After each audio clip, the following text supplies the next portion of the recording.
बहुत धन्यवाद. I am honored to be delivering the lecture in memory of Father Stan Swami. माफ़ कीजिए, मैं मेरी मुंबईया बोली और अंग्रेज़ी मिल के बात करता हूँ. जून 25 तारीख आप सब जानते हैं कि इमरजेंसी का एनिवर्सरी है. जून 25, 1977. और हर साल ट्रेजेडी है कि हर साल एक दिन, every year one day, we ritualize our remembrance of the emergency. लेकिन हर साल हर दिन we institutionalize our embrace of the emergency. One day every year we ritualize our remembrance of the emergency. Almost every day every year we institutionalize our embrace of it. Father Stan Swami was a victim of the second process, the institutionalization of impunity, injustice and insanity. Too many of Professor Amartya Sen ने किताब लिखा ना, argumentative Indians. आज तो उनका बेचारा professor Sen का argumentative Indians, उनमें बहुत लोग मुंह बंद करके रखा. यही है gagging, governance by gagging. Governance का गैगिंग मतलब मुंह, सबका मुंह बंद करके शासन चलाना. अरे आर्ग्यूमेंटेटिव इंडियंस छोड़ो, अमर्त्य सेन भी टारगेट है. Threat of bulldozer on his house, on the walls. Yeah. There is a threat. The Vice Chancellor, who is an unapologetic BJP tool, is threatening to break the walls of Sen's house and claim some of the land back. So, when the country's foremost intellectual, वो भी इसको face कर रहा है, gagging, तो कुछ लोग कहते हैं कि जो एक्शन लेंगे सरकार या लोकल म्युनिसिपैलिटी, कुछ लोग ये शब्द यूज करते हैं कि बुलडोजर जस्टिस. मैं नहीं मानता हूँ. That is a very wrong term. ये सिंपली ये बुलडोजर टेरर है. It is bulldozer terror. तो what do we mean by governance by gagging? Governance का मतलब सिर्फ गवर्नमेंट नहीं है, और एक्टर्स हैं उसमें, और प्रोसेसेस है उसमें. और गैगिंग, मुंह बंद करना, वो 10-12 स्ट्रैटेजी हैं. आज हमारा टाइम में सिर्फ 4-5 को देखता हूं मैं. Just 3-4 or 5 forms of gagging. कुछ दिन पहले मैं एक जर्नलिज्म कॉन्फ्रेंस में बैठा और बहुत, जो भी जर्नलिज्म कॉन्फ्रेंस में जाइए, लोग बताएंगे well intention, we have to speak the truth to power.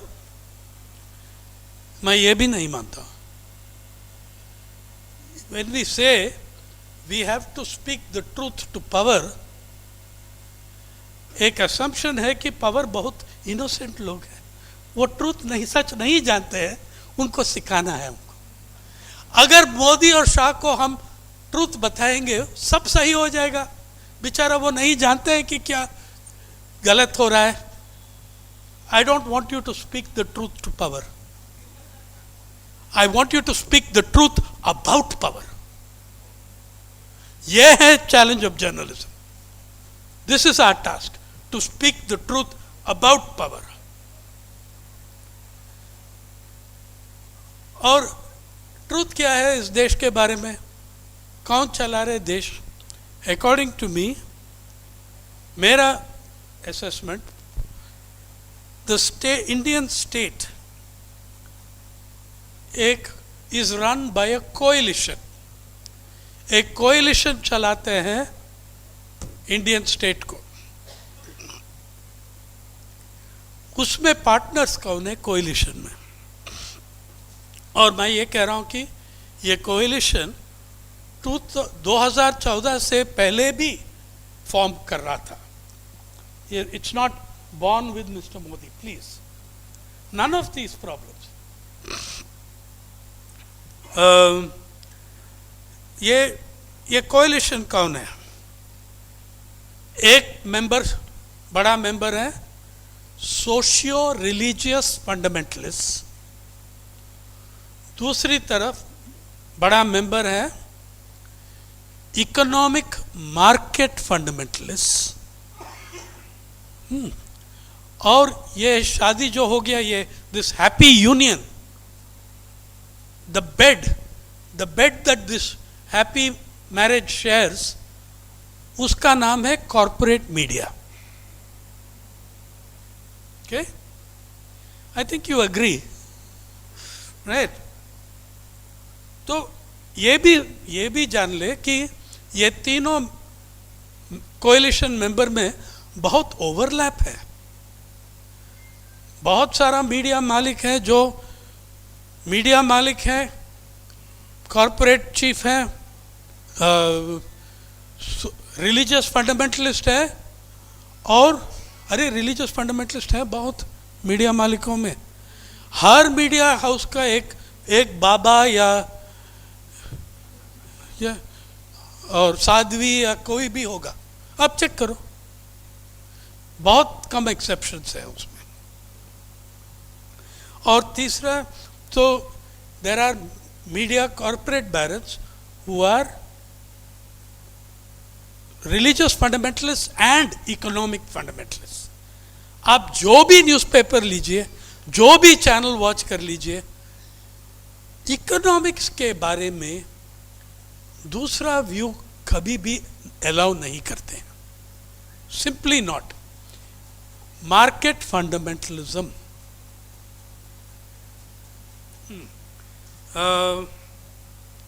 तो इसलिए ये तीनों कोएलिशन पार्टनर्स का बहुत ओवरलैप है, मिक्स्ड है, और गैगिंग का मेथड्स भी ओवरलैप होगा।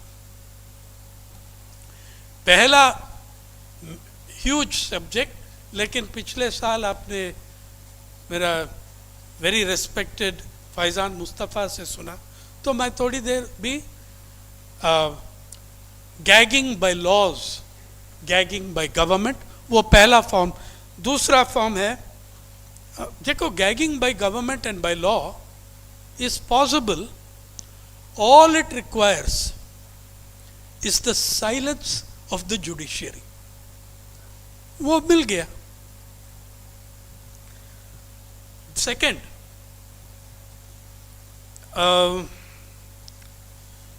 second is gagging by extra legal means, gagging by violence, non-state actors with the connivance of the state. ऐसा नहीं है कि वो नॉन स्टेट एक्टर कहीं जाके एक सोडा बॉटल फेंका और भाग गया और सरकार देख रहा है कि कौन क्या किया। It is done with connivance and collusion. ये second form of gagging, violence, terror and non state actors with connivance of state. तीसरा, आई बिलीव ये सब कैसा हो सकते हैं जब मीडिया, ये tactic, it can work when the media is silent, when the corporate media is part of connivance and collusion. देखिए, मैं बार बार ये शब्द यूज कर रहा हूं, कॉरपोरेट मीडिया। क्यों? बहुत लोग यूज करते हैं, पिछले 3 दिन कॉन्फ्रेंस में भी बहुत लोग यूज करते हैं मेन स्ट्रीम मीडिया। अरे उसमें मेन नहीं है ना स्ट्रीम है। मेन स्ट्रीम मीडिया जो 80% जनसंख्या को एक्सक्लूड करते हैं, वो कैसा मेन स्ट्रीम हो सकते हैं? वो कॉरपोरेट मीडिया है। They are owned by corporations, they exist for corporations, they function as corporate profit seekers. It is so, ये भी एक बात है।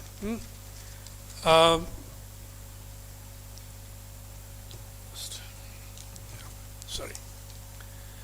और ये गैगिंग बाय लॉज सबसे बड़ा फिनोमिनन सिर्फ 2014 से नहीं, PUCL लोग को अच्छी तरह जानते हैं। पिछले 30 साल में कंट्री साइड में हमेशा एग्जिस्ट किया, लेकिन पिछले 30 साल में जब से हम ये सो कॉल्ड नया आर्थिक नीति अडॉप्ट किया, लैंड एक्वायर करने के लिए तैयारी किया, उस समय से इस देश में मोस्ट अग्रेसिव फिनोमिनन है criminalisation of dissent. Criminalisation of dissent, ये सबसे। अरे जब 2016 में JNU पे अटैक हुआ, वो और हम सब गया teach in, public teach in. मैं भी एक JNU का अलुमनी है, मैं भी JNU से हूँ 40 साल पहले। और मैंने उनको कहा, वो इतना हिम्मत और with so much courage they were fighting। और मैंने ये क्रिमिनलाइजेशन ऑफ डिसेंट के बारे में, जब वो लोग इसके बारे में इसके ऊपर फोकस दे रहे थे, मैंने ये कहा, I have come here only for you, I am with you, but when it comes to criminalisation of dissent, welcome to the rest of India. ये हमेशा 30 साल से 40 साल से मैं देख रहा हूँ। मैं एग्जाम्पल्स देता हूँ। ये अभी बहुत एग्रेवेट हो गया, 2014 से बहुत एग्रेवेट हो गया। जैसा वायलेंस बहुत एग्रेवेट हो गया, बहुत सारा फिनोमिनन एग्रेवेट हो गया। ये गैगिंग ऑफ लॉज में इवन बिफोर 2014, मैं आपको एग्जांपल्स देता हूं। जहां पीपल स्ट्रगल्स हुई, सक्सेसफुल हुई, वहां भी क्या प्राइस दिया? पॉस्को, जगत सिंहपुर। लोग इतना ऐसा एक आंदोलन चला के, ऐसा एक संघर्ष करके पॉस्को को वहां से भगा दिया। It was a huge victory. और अभी जिंदल साहब बैठा है उनके सिर के ऊपर। और इतना वायलेंस हुआ वहां। every child 14 years and above has half a dozen criminal cases against him.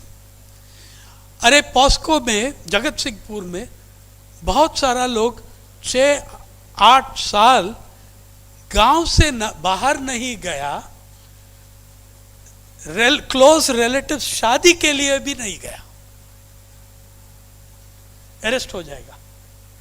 So they were in hiding for, so to speak, for years.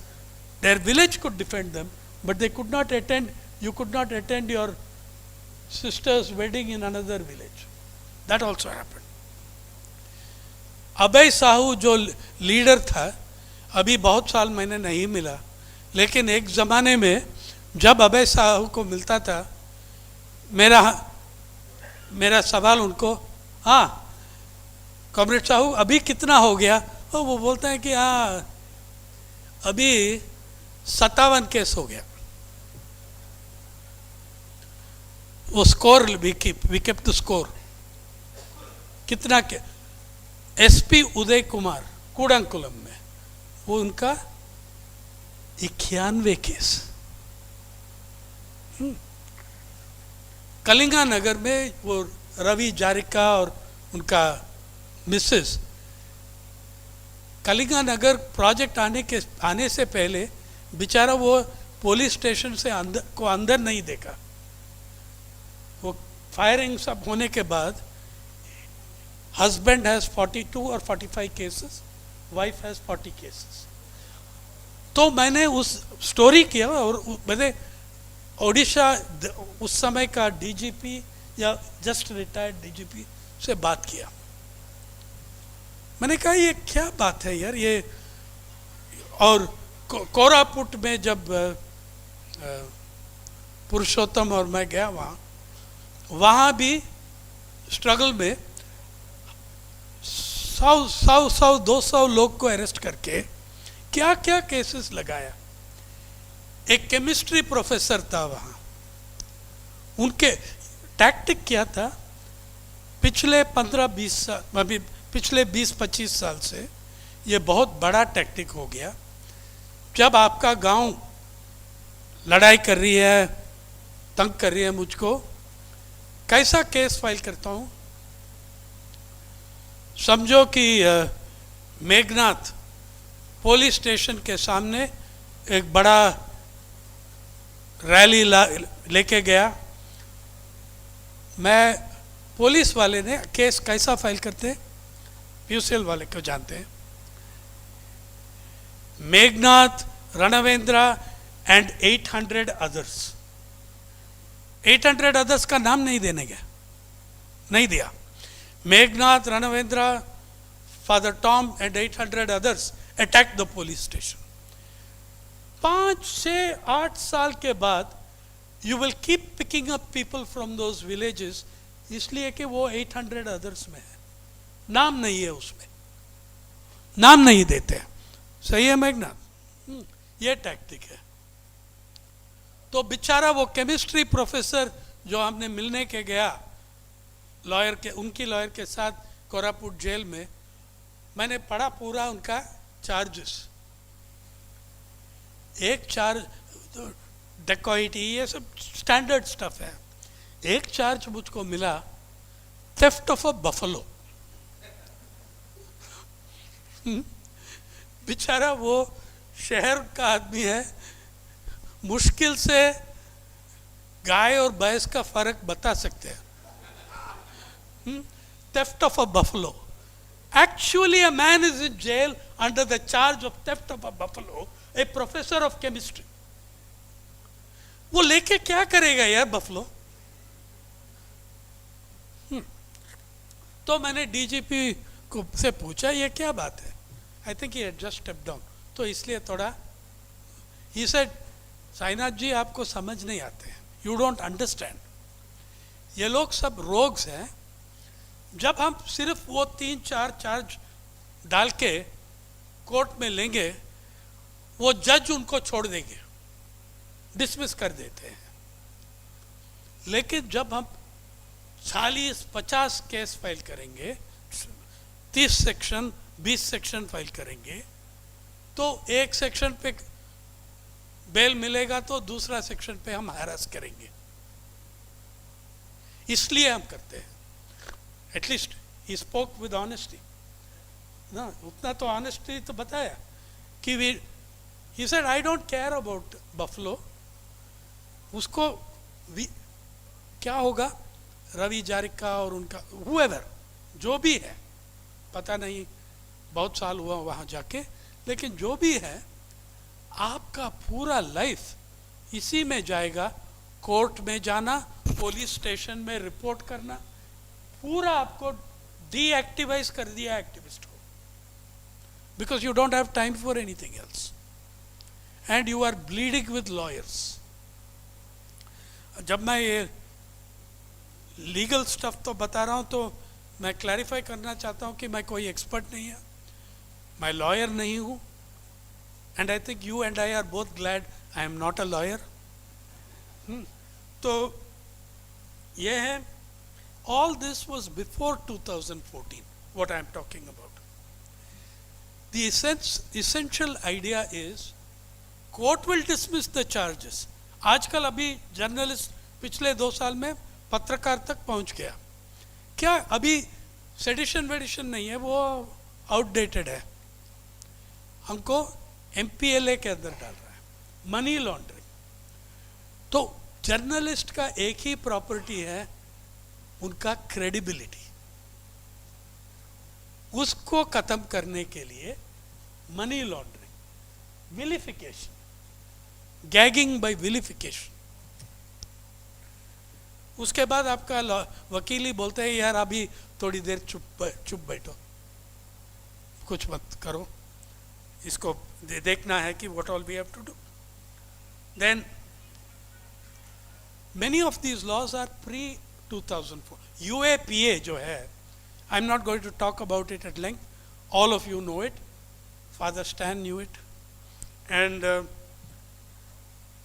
it 1967 law, लेकिन amendments लेके गया, amendments which made it much more stringent.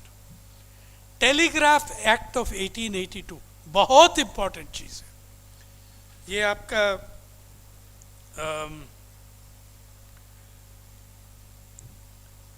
Telegraph Act, I'll tell you more about it as we go. Epidemic and Diseases Act, अरे 120-year-old act is being used against journalists. मैं journalist और media को अलग रखता हूँ. ये एक category नहीं है. मीडिया तो मालिक है, इंस्टीट्यूशन है, पोर्टल है, रेडियो स्टेशन है, टीवी है, ये मीडिया है. जर्नलिज्म तो हम पत्रकार हैं. और ये एपिडेमिक एंड डिजीजेस एक्ट पे कोविड की समय सैम्यूल राजा पांडियन कोयम्बतूर में एक पोर्टल चलाता है, सिंप्लिसिटी सिटी पोर्टल कोयम्बतूर में. उसने एक स्टोरी किया. कोयम्बतूर जनरल हॉस्पिटल में acute shortage of PPE, mask, ये सब, sanitiser, coat, acute shortage of PPE, and doctors and nurses are suffering. Obviously, वो स्टोरी डॉक्टर और नर्स से ही निकला. रेड हुआ उनके ऑफिस, अरेस्ट हुआ. उनका 2 साथिया था, वो भाग गया, absconding, declared absconder, and he was arrested under Epidemics and Diseases Act of 1897. Or who was the last journalist to be arrested under Epidemic Diseases Act 1897? बाल गंगाधर तिलक. तो फिर अभी आ जाइए 2013-2014. 2013 ने बड़ा हंगामा से ये लैंड एक्विजिशन एक्ट तो सस्पेंड कर दिया, और जो ऑर्डिनेंस लाया वो उसको एक्टिवेट नहीं किया. एक बहुत अच्छा तरीका मिल गया उनको कैसा बाईपास करने का, लोकल डेमोक्रेसी को कैसा अंडरमाइन करने का, पंचायती राज पैसा को सबको कैसा अंडरमाइन करेगा.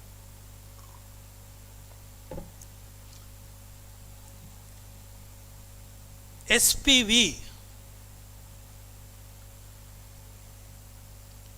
Special Provision, Special Project Vehicle, उससे you can acquire anything. SPV is like a corporation. Corporate जगत का शेप है उसका, corporate का शेप है. It can own property, it can hold shares, it can do everything. तो पता नहीं झारखंड में भी बहुत है एसपीवी। तो लोकल डेमोक्रेसी, पंचायती राज, ये सब आप बाईपास कर सकते हैं बाई पासिंग इन बाई, और वो गवर्नमेंट रूल्स हो जाएगा एसपीवी। कोई ऐसा फॉर ईच टाइम नया लेजिस्लेशन नहीं चाहिए। फिर और एक जो लॉज, लोकल डेमोक्रेसी के बारे में एक शब्द, कैसा चेंज हो रहा है स्टेट लॉज तेलंगाना और आंध्र प्रदेश में। बिलीव इट और not, section 37 amended act of Panchayati Raj, district collector और deputy district collector can sack a mukhia, can sack a sarpanch for not obeying the orders of the collector or the deputy collector. Section 37 of the amended Panchayati Raj Act, both Telangana and Andhra Pradesh. There are 8 other grounds under which they can be dismissed. मतलब एक छोटा सा, ये administrative hierarchy में एक छोटा सा जानवर can sack an elected representative. तो फिर और एक एक्ट, ये भी नया नहीं है, 1984 से है, अभी बहुत अप्लाई हो रहा है, prevention of damage to public property act 1984। आप जानते हैं कि लेटेस्ट किसके खिलाफ ये चार्ज रजिस्टर किया? विमेन रेसलर्स, पहलवान है ना, विमेन रेसलर्स का बहुत चार्जेस था, और उसमें एक charge prevention of damage to public property act 1984, used in all the daily violence cases, riots cases, used against the women wrestlers. At the same time, same आप एक तरफ आप इसको कर रहे हो, दूसरी तरफ आप बुलडोजर्स चला रहा है। क्यों? Lowest level of laws, municipalities and local bodies, उसको भी आप मिसयूज कर रहे हैं, और उसमें भी अमेंडमेंट्स लाया बहुत जगह। योगी जी अभी जो कुछ करना है उनकी मर्जी, he can do anything he wants. Then very important, Enforcement Directorate के जो जुड़े हुए स्टैट्यूट्स, ईडी के साथ जो जुड़े हुए statutes, specially FEMA foreign exchange का थिंग, पीएमएलए 2002, ये statutes and specially PMLA in amended form, उसको क्या हुआ? चैलेंज किया। This is not antithesis of democracy and civil liberties. Supreme Court ने उस कानून को, रूल्स को अपहोल्ड किया। Supreme court upheld it, the amended statutes. फिर आजकल मैंने कहा पत्रकार लोग भी बहुत टारगेट हो गया पीएमएलए का, उनके साथ एनजीओ, नॉन प्रॉफिट वर्ल्ड। एक हफ्ते नहीं हुआ जहां ईडी ने और आईटी दोनों सबमिट किया कि हर्ष मंदर जी का एफसीआरए हम निकाल रहे हैं, because he is also functioning as a news columnist. ये तो बड़ा क्राइम है to function as a news columnist. पहली बार यह है कि ये जानते नहीं बेवकूफ क्या न्यूज क्या है। He is not a news columnist, he is a columnist, he is a columnist. He doesn't cover news, he's not on the reporter's beat, nothing. तब भी the fact that he is part of the non-profit world, उनका एक institution का FCRA है, what does it have to do with his newspapers, with his writing about poverty and hunger in the newspapers. Then criminal defamation. इससे आप देखो, और भी उसके अलावा उससे आगे IT Act 2020 with IT Act of 2000 with amendments of 2021. इसके नीचे प्रेस के लिए आप जो कुछ करना है कर सकते हैं. टेक डाउन नोटिस, सैकड़ों take down notice, arrest of journalist, activist.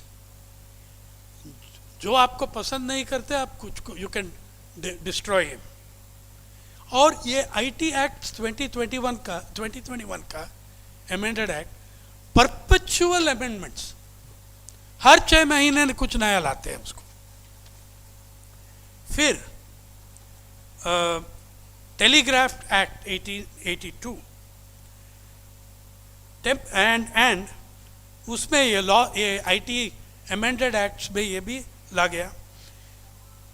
Temporary suspicion of telecom services brackets public emergency or public safety rules introduced.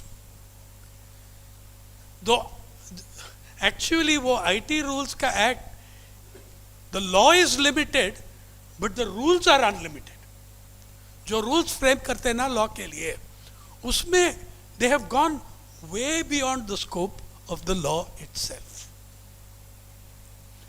फिर इसके अंदर आप देखिए, it is under these acts that under these laws you are the number one in the world. You know how proud we are always number one. We are number one in the world. कुछ सारा indexes है जहां हम number 1 from bottom है, लेकिन internet shutdowns में we are number 1. 735 internet shutdowns since 2012.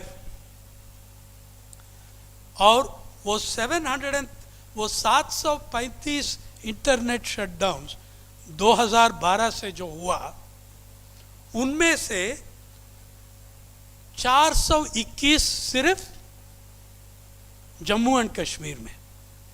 421 out of 735. और मेरा खुद एक कहानी बताता हूं, how to deal with journalist. अभी India is 161 world press freedom index में. 188 या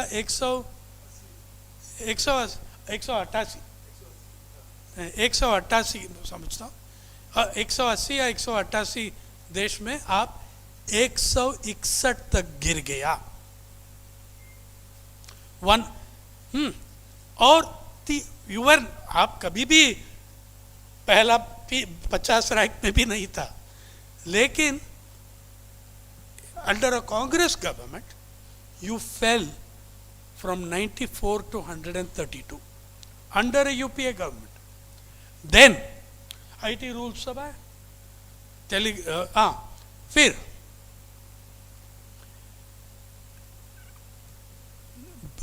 1220 में 2020 में वर्ल्ड प्रेस फ्रीडम इंडेक्स उसने बताया India now has fallen to 142. बहुत हंगामा किया हमारा सरकार. ये सब कंस्पिरेसी है ना. पूरा दुनिया में हर देश भारत से जेलस है. हम इतना बढ़िया समाज है. तो ये हंगामा जब हुआ, सरकार ने हाईएस्ट लेवल ऑफ ब्यूरोक्रेट, देश में नंबर 1 ब्यूरोक्रेट कौन है? Union cabinet secretary. उसने डायरेक्शन दिया फतवा दिया इंफॉर्मेशन एंड ब्रॉडकास्टिंग मिनिस्ट्री। इस रैंकिंग जो हुआ ये सब बकवास है, उसको जवाब देना है। आप भी एक कमेटी फॉर्म करो। ये 12 गोरा लोग बैठा है पेरिस में, उनको क्या जानते हैं। लेकिन लेटर ने सिर्फ ये कहा, it is desired that a strong committee be formed to study the methodology and rebut this report, etc., etc. तो डायरेक्शन किससे आया? Union cabinet secretary. Union cabinet secretary takes his orders only from one man. हमारा time में 1.5 जन, I don't know which is half and which is one. But this, in our generation, they take their orders from 1.5 men. So it had to come from somewhere right at the top. Union cabinet secretary का और कुछ काम नहीं है क्या? एक Paris based organisation का report पढ़ने और जवाब देने का, ठीक है। तो फॉर्म कर दिया committee. High DIG, DG, director general, press information bureau, senior deputy secretary, information and broadcasting ministry, जो भी उनकी मर्जी, एक 11 मेंबर कमेटी फॉर्म हो गया। इस बीच में किसी ने ब्यूरोक्रेट जिसका थोड़ा सेंस ऑफ कॉमन सेंस है या थोड़ा सेंस ऑफ मिस्चिफ भी हो सकता है, उनको पॉइंट आउट किया, जी ये प्रेस फ्रीडम के ऊपर है आपका कमिटी, अरे एक दो पत्रकार भी ले लो कमिटी पे। You know what's wrong in having a couple of journalist on a press freedom committee. तो 2 लोग को अपॉइंट कर दिया। पहले एक बड़ा मशहूर एंकर, वेरी फेमस एंकर, मैं आपको नाम नहीं देता हूं इसलिए कि I want you to go and read what happened. Have you, वो बड़ा सुपर एंकर 2 मीटिंग अटेंड कर दिया पूरा। हाँ, फुल कमेटी का मीटिंग 4 हुआ और सब ग्रुप्स, 13 सब ग्रुप्स था उसमें। सब ग्रुप्स को एक भी जर्नलिस्ट नहीं लिया। तो हमारा सबसे और हमारा बड़े मशहूर एंकर वो 2 मीटिंग्स अटेंड कर दिया और एक अस्टॉनिशिंग अचीवमेंट था। Would you ever believe that an anchor, television anchor, can sit quietly for 4 hours? 4 minute बैठ सकते हैं बिना इंटरप्ट करने का या कुछ 4 घंटा साइलेंस में बैठा। तो ये बड़ा अचीवमेंट है, मैं मानता हूं। दूसरा जर्नलिस्ट मेंबर के लिए पता नहीं किसी अच्छा ब्यूरोक्रेट या बहुत मिस्चिवस ब्यूरोक्रेट मेरा नाम दिया, और मेरा नाम दिया ये ब्यूरोक्रेट, और पता नहीं कहाँ से आया यार। हो सकता है कि वो सोचा कि ये आदमी फार्मर सुइसाइड्स के ऊपर बहुत कुछ लिखा कांग्रेस के खिलाफ, तो वो भी पॉसिबिलिटी है। मैंने 20 साल यूपीए कांग्रेस को अटैक कर रहा था। अगर दूसरा फॉर्मेशन आके वही काम करते हैं तो उनको भी अटैक करना पड़ेगा, मैं क्या करूं। तो हमसे अप्रोच किया, मैंने कंडीशनल एक्सेप्टेंस लिया। ये हाई पावर्ड कमेटी भाई साहब, यूनियन कैबिनेट सेक्रेटरी ने ऑर्डर दिया सेटअप करो इसको, तो ये मैंने कंडीशनल एक्सेप्टेंस किया। If you are having a committee just to rebut Reporters Without Borders organisation, जो वर्ल्ड प्रेस फ्रीडम इंडेक्स चलाते हैं, अगर आपका एम सिर्फ उनको रिबट करना, I am not interested. If we are looking, I am not interested. 12 जैसा आपने बताया 12 गोरा लोग बैठे हैं Paris. I am not interested in what they think. If you are saying we will have a press committee on freedom of expression and press freedom as experienced by Indian journalists, then I am on your committee. वो accept कर दिया. बहुत senior bureaucrats हैं. Both of us knew the dance. Both of us did our dance. वो पहला meeting में मैंने race किया. Chairman of meeting said, of course sir, what Mr. Sainath is saying is very important. Note कर लीजिए. बहुत note किया जो मैंने कहा. एक शब्द रिपोर्ट में नहीं आया. और वो भी जानता था और मैं भी जानता था कि ये नहीं आने वाला रिपोर्ट. लेकिन मैं क्यों बैठा हूँ वहाँ? इसलिए कि एक alternative view, alternative method, alternative approach record पे रखने का. उससे पहले भी बहुत कमेटी में मेरा रोल था डिसेंट नोट देना है. BPL expert committee 2008 Manmohan Singh ने रिक्वेस्ट किया. मैंने गया. मैं जानता हूँ, वो लोग सब जानते था. लेकिन उस कमेटी का चेयरमैन बढ़िया आदमी था, एनसी सक्सेना. मेरा डिसेंट के साथ वो सहमत था डिसेंट के साथ. एनीवे, इसमें क्या हुआ? सो whatever I would say, I criticized on Kashmir. I said, देखो, हमने हियरिंग्स करेंगे जिसमें कश्मीरी जर्नलिस्ट को हियरिंग्स में लाइए. Let us bring them. Let them tell us. Because there were people saying security forces are doing a good job in Kashmir of protecting journalists. तो anyway, तो हर 4 meeting में, और मैंने आपको ये भी बताना चाहता हूँ कि वो मीटिंग सब जूम पे हुआ, कोविड टाइप पे. मैंने रिकॉर्ड कर लिया. I am the only person who spoke in the meetings other than the chairman and the anchor. तो साइलेंट, वो स्टैचू बन गया वहाँ. और वीडियो में भी नहीं आया वो. ठीक है. फिर सब ग्रुप्स चलाया. आप जानते हैं मैं, it was a learning experience. सब ग्रुप से ये आई लर्न दिस. कितना कानून है इस देश में जो मीडिया को इफेक्ट करते हैं.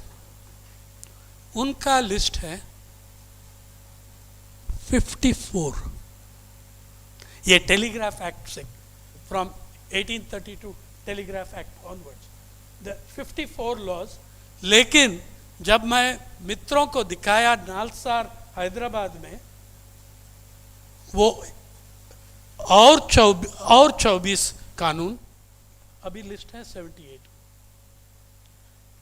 Laws and rules affecting affecting media in the country. Then report, अब एक बड़ा साइलेंस हुआ. ड्राफ्टिंग ऑफ रिपोर्ट चल रहा था. कोविड का सेकेंड वेव, किसान आंदोलन सब चल रहा था. तो किसान आंदोलन चल रहा था. एंड दिसंबर 2020 में एक ड्राफ्ट रिपोर्ट मिला जो हम सब मेंबर्स था. अच्छा, वो सुपर एंकर चले गए तो उसका रिप्लेसमेंट दो जन और लाया. इसलिए कि जब आप हेवी वेट को निकालेंगे तो 2 मिडिल वेट चाहिए ना, तो उसको बैलेंस करने के लिए और मुझको साइलेंस करने के लिए. वो भी अचीवमेंट था कि उन दोनों भी एक शब्द नहीं बोला रिमेनिंग 2 मीटिंग्स में. I had the floor to myself. Then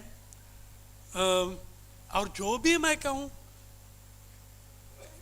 ये वो कहेगा chairman important, note it, note it. वो भी जानता था, मैं भी जानता था। ये each of us is doing the dance which we learn many times in many years. We both knew the dance. फिर ये ड्राफ्ट रिपोर्ट पहुंच गई। ड्राफ्ट रिपोर्ट का सबसे पहला पेज, सबसे पहला paragraph, acknowledgements, is full of flattering praise of me. इसलिए चाहते हैं कि मैं ये पढ़ के रिपोर्ट को ओके कर देता हूं। हाँ, तो our profound gratitude and thanks to P. Sainath ji, blah blah blah, ये सब बोल के लिख लिया। फिर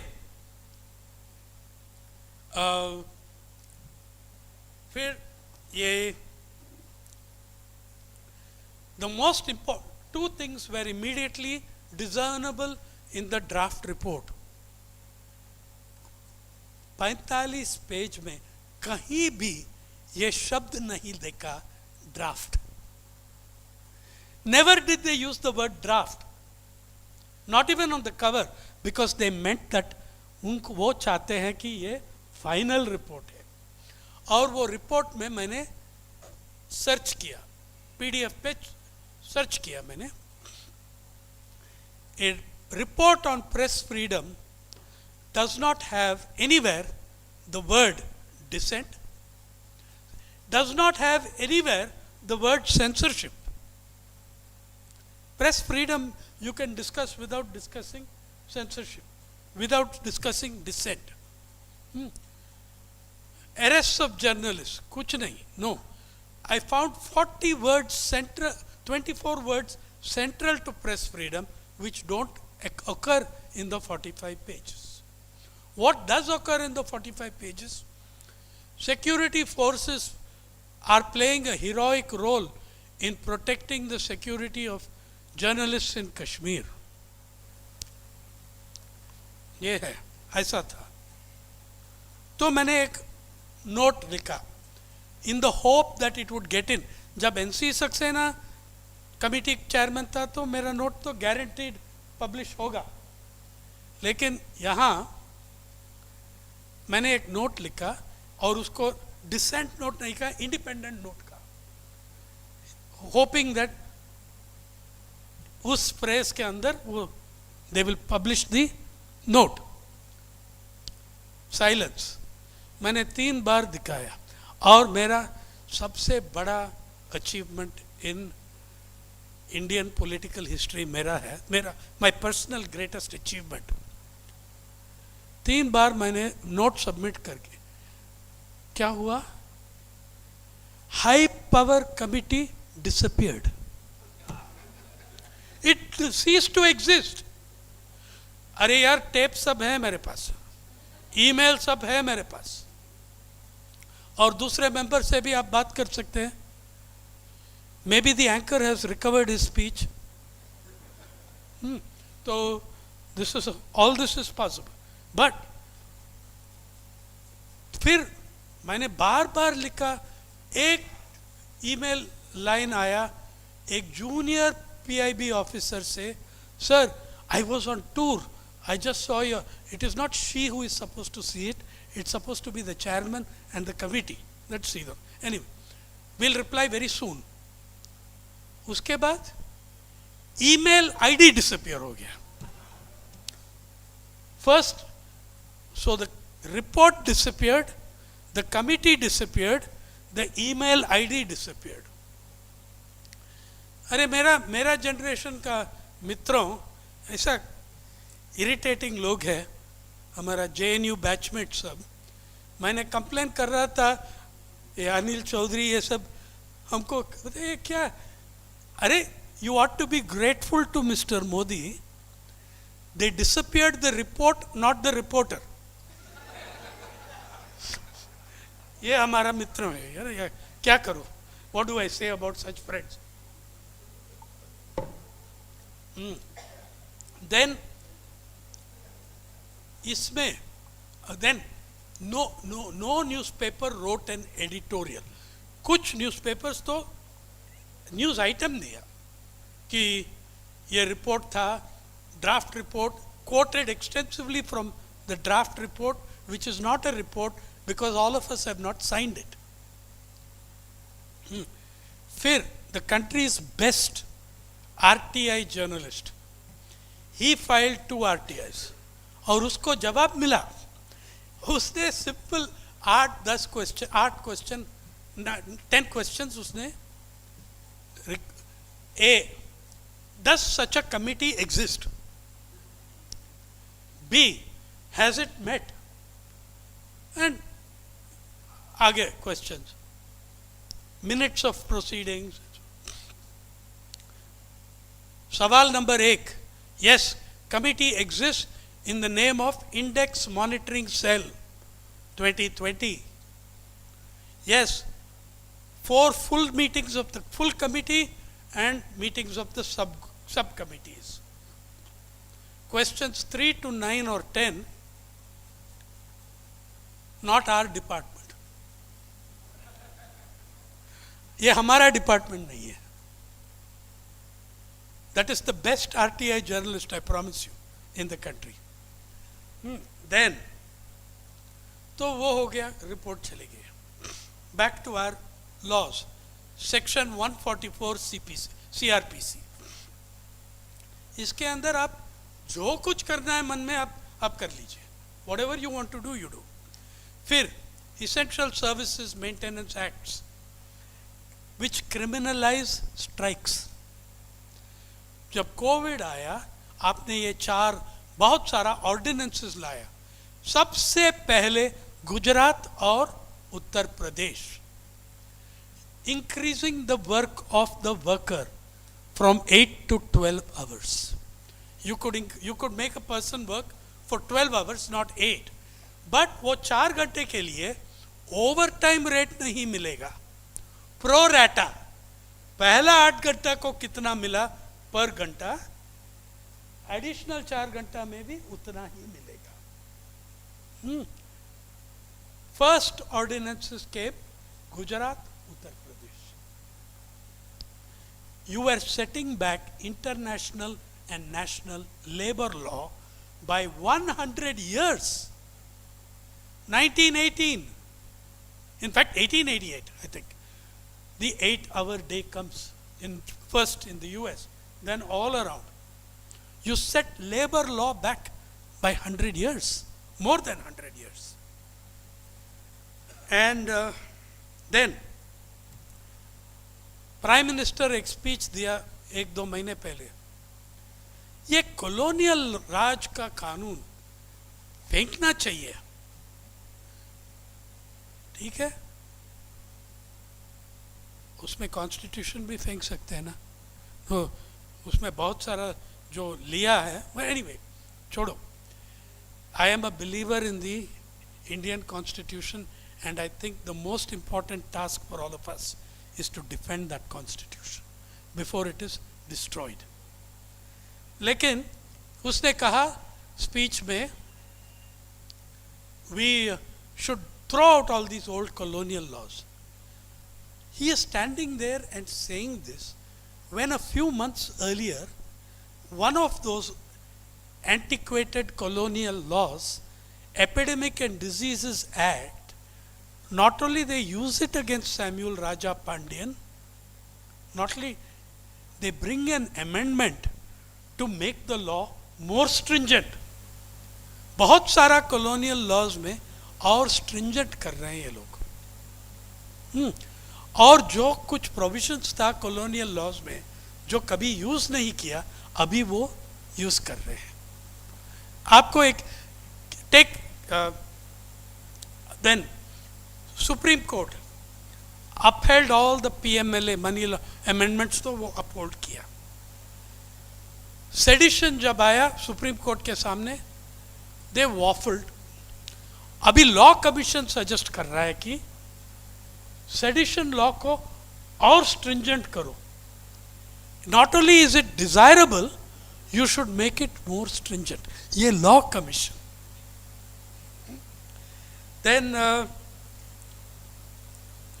देखिए कोविड 19 पीरियड में जब मैंने वो रिपोर्ट का जवाब लिखा, I don't know, maybe 100 FIRs against journalists and activists in a very short period of time. In a very short period of time.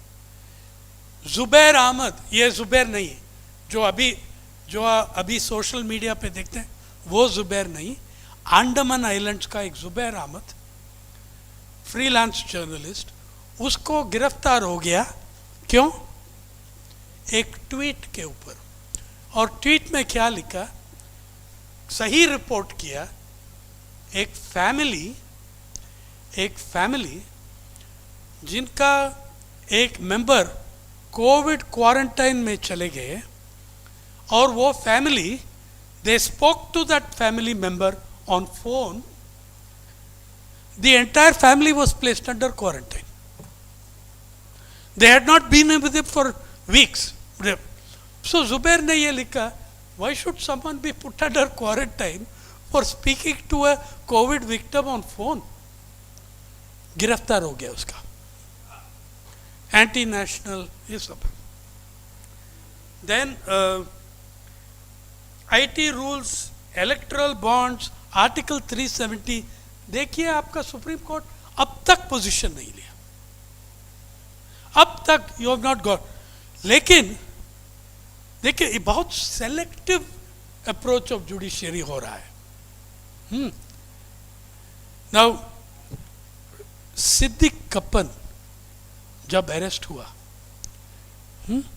2 महीने के लिए वकील के लिए एक्सेस नहीं था, 2 साल पड़ा। और ये सब क्या है? Process is the punishment.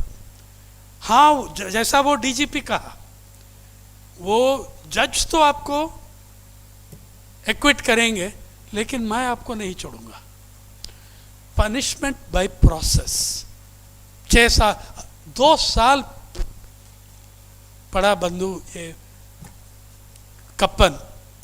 और जब उनको कोविड हो गया, हॉस्पिटल लाके, हॉस्पिटल बेड में चेन करके एक बॉटल और एक बकेट दिया और बोला आप बाथरूम नहीं जा सकते, आप पेशाब करने के लिए नहीं जा सकते, पेशाब बॉटल में करो।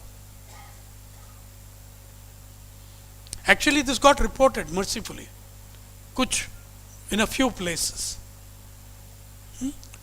ये simple freelance journalist of expression and great integrity, इसको ये हो गया। 2 साल he spent almost without trial, without anything, without any mercy. IT rules, electoral bonds, article 370, Siddique Kappan में आप 2 साल बैठिए, 3 साल बैठिए। अर्नब गोस्वामी का बेल एप्लीकेशन 10-12 घंटा में हो गया। He had, there is no fairness in this. Where is the fairness? Where is the judicial balance? Why is one journalist more privileged than another who had to wait 2 years, including undergoing torture, by being chained to a hospital bed? So judiciary, but when anyone criticizes any of this, the judiciary at various levels initiates contempt proceedings against comedians. Kunal Kamra और लोग भी, उनके खिलाफ contempt proceedings आ जाती है, या high court या district जो भी कोर्ट से वो आ जाती है। Then 2022 accreditation guidelines of union government. अभी जर्नलिस्ट को जो एक्रेडिटेशन मिलता है,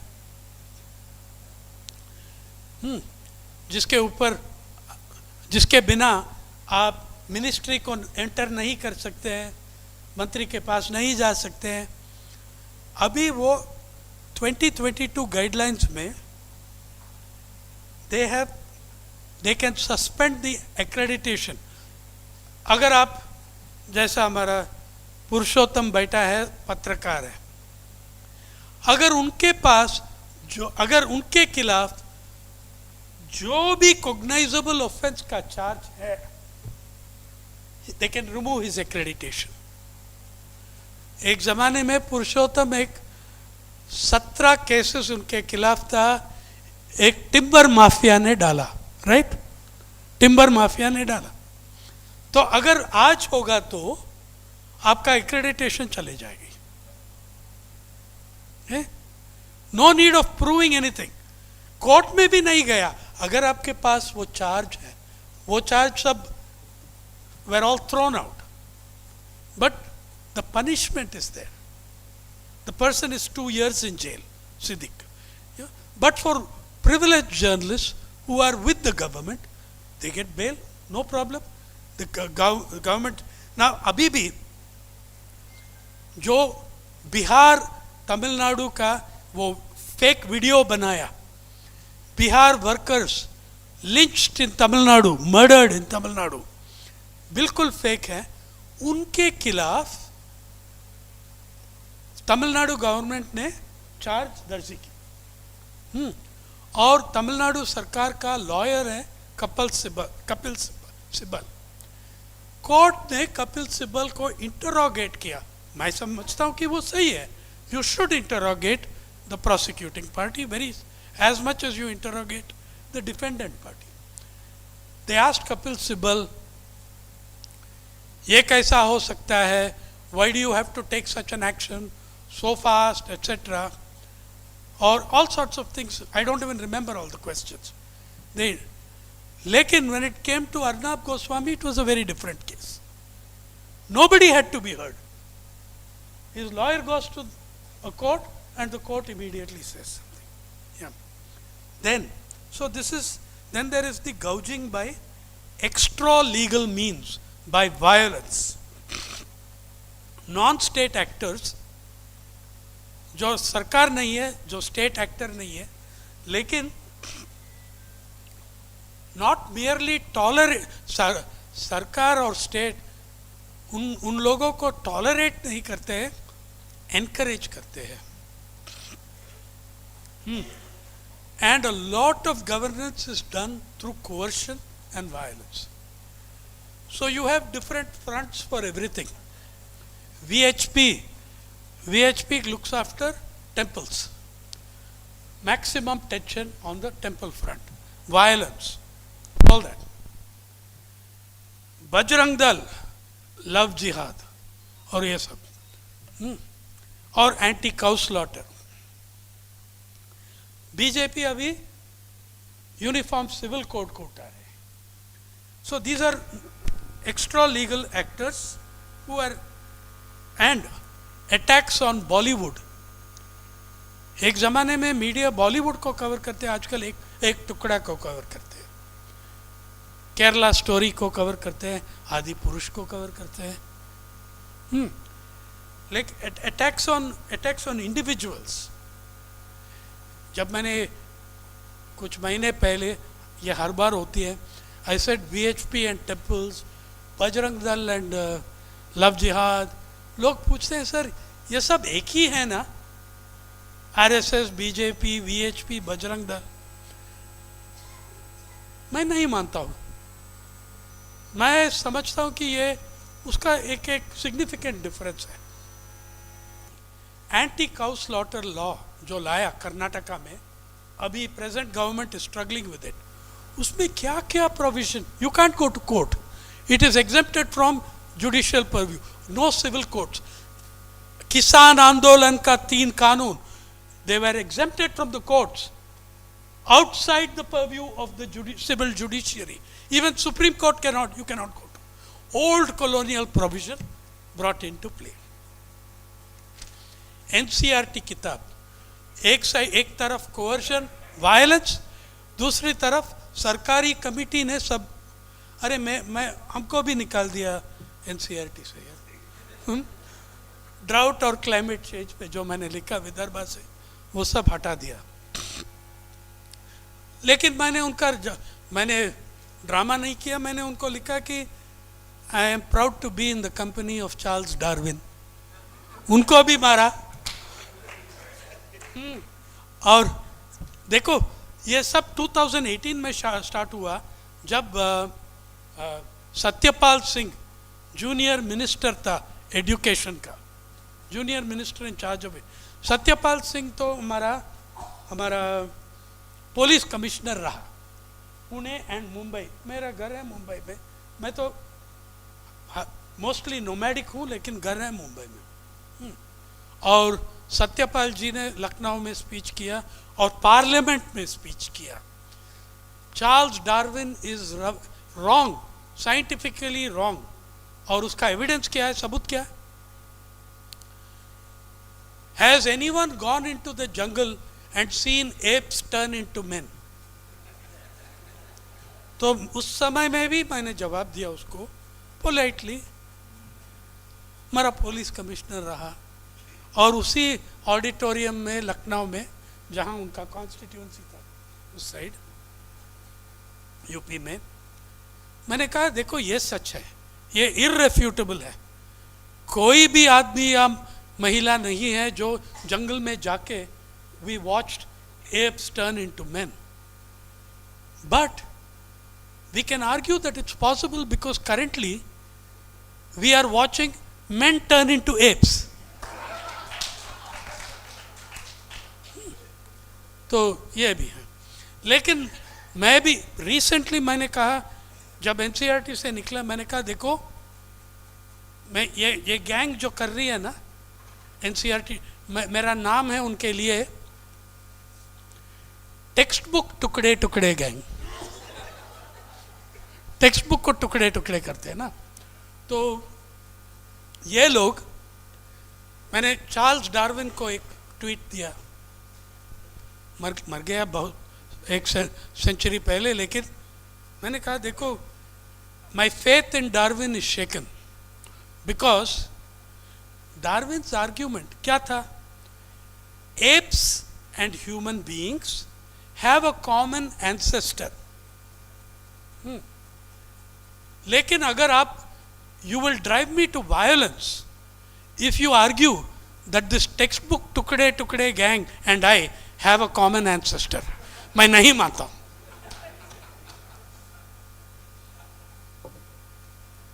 कैसा मान सकते हैं? They are from a different species. तो I have developed some doubts in Darwin. Now in the media and corporate ownership gagging, very effective gagging. देखिए, most censorship happens in the newsroom where they kill your story saying ये appeal नहीं है, news नहीं है, ये नहीं है। अभी कॉर्पोरेट ओनरशिप पूरा हो गया। Corporate ownership, Who are the owners of the media? वो ही अंबानी, वो ही अडानी। देश का सबसे बड़ा मीडिया मालिक है मुकेश अंबानी। अभी अडानी भी उसका थोड़ा जेलस हो गया, एनडीटीवी को खरीद लिया और ब्लूमबर्ग क्विंट को लिया। वहाँ भी एक रेस चलेगा। और when this media is owned, Mukesh Ambani does not know how many television channels he owns. मैं बता सकता हूँ उनको, वो नहीं जानते, इसलिए कि इतना है। Network 18 biggest bouquet. अरे जो आप लोग देख रहे हैं ईटीवी हिंदी, हाँ ईटीवी उर्दू, ये सब रामोजी राव का तेलुगु ग्रुप नहीं है। 15 साल पहले ये सब बिक गया अंबानी साहब को। सिर्फ Telugu channels of ETV are remaining with Ramoji Rao, बाकी सब channels are with Mister Ambani. उसमें क्या पुरुषोत्तम 19 चैनल था और 5 तेलुगु, रफली वही फिगर ना। तो ये सब इनका। अभी देखो कितने लोग हटा दिया एनडीटीवी से, रवीश कुमार। और जितना first class anchors, readers, reporters था वो सब गया। और एक बात हुई कोविड की टाइम में, देखो जो मालिक है ना, Ambani and Adani, media is a very small part of their empire.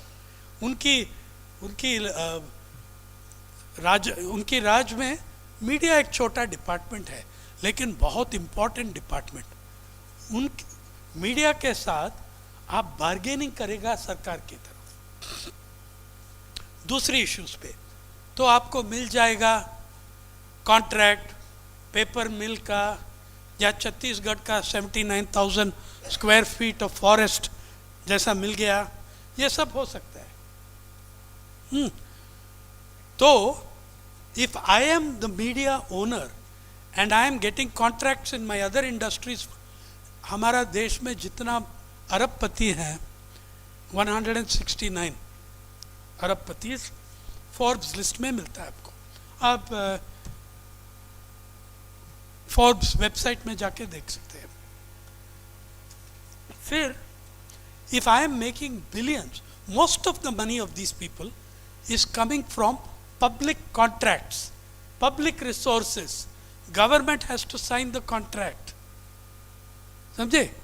तो why will I allow you as a reporter to do bloody stories against Vishwaguru when I am earning billions of rupees from saying everywhere that Vishwaguru is the greatest guru who ever lived? Why will I allow you? Talk common sense. It's not going to happen. So ये भी है। Then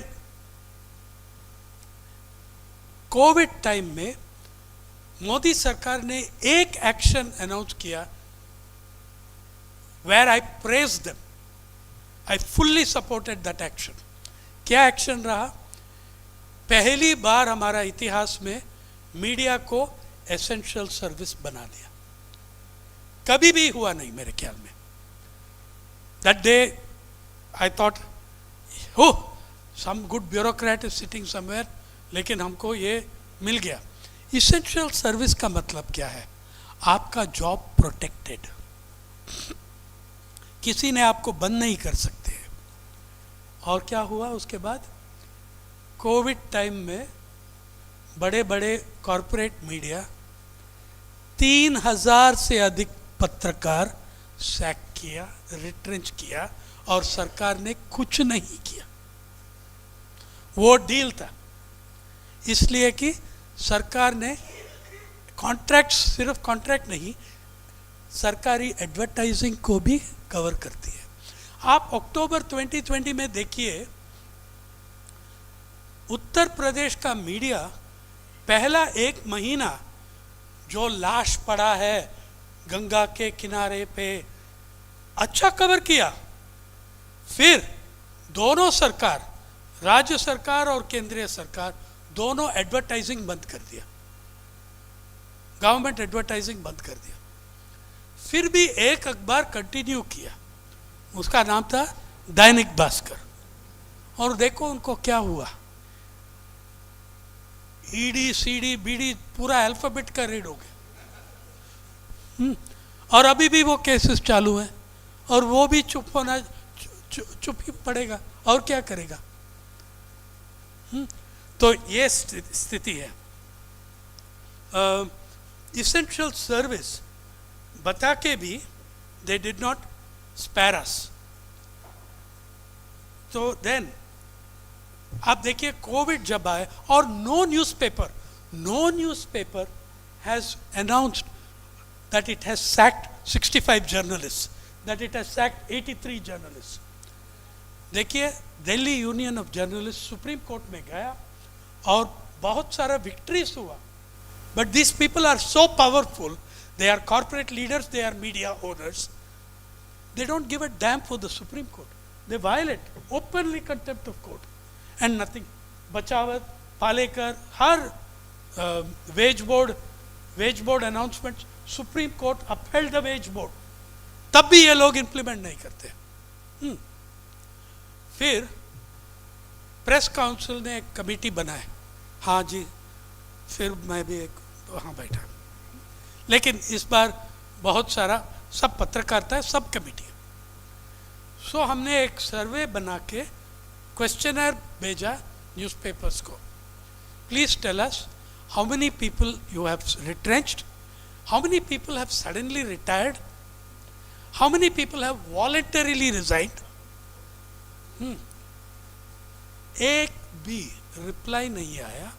times of India ने ऐसा जवाब दिया, lawyer दिया, this is none of your business, freedom of press comes under press council, staffing, hiring, laying off, that you can take to the labor tribunal, we are not obliged to reply. Arey, when you are losing your job, if journalists are losing their jobs, surely it impacts on press freedom. If journalists are so easily, yeah, they said it has nothing to do with press freedom, press council has no purview, no right. ठीक है, और देखो कैसा, देखो आपका अखबार, your newspaper world, I know I have shot a little time more, 5-10 minute मैं बताता हूँ। आपका ग्रामीण भारत, कितना कितना जगह मिलती है अखबार में।